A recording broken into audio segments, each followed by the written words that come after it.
সবুজে ঘেরা জায়গা, কি আমি এবার ভাইরাল হব তো?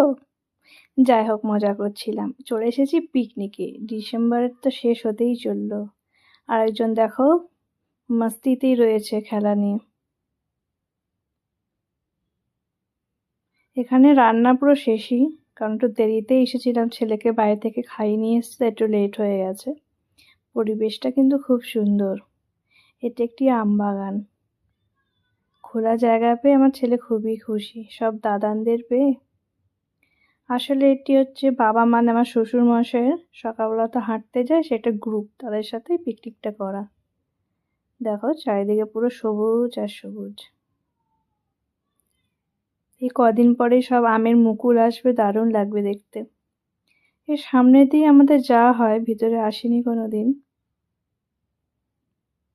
একটু ঘুরে দেখছিলাম আমবাগানটা। এবার বসে পড়েছি খেতে। প্রথমেই ছিল আমাদের বেগনি, গরম গরম ভাত, আর ছিল ভেজ ডাল। ভালোই লেগেছিল খাওয়াগুলো। আর একটু আলু সিদ্ধ করেছিল, বেশ ভালোই লাগলো, একটা অন্যরকম রেসিপি। আর ছিল গরম গরম মাটন। শেষ পাতে চাটনি, পাঁপড় আর রসগোল্লা।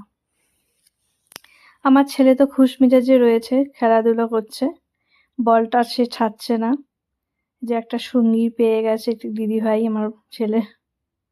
দেখো কি দুষ্টুমি করছে, ওকে দেবে না। আবার দেখো মিলেও গেছে। বাচ্চাদের কখন মিল কখন দুষ্টুমি দেখো।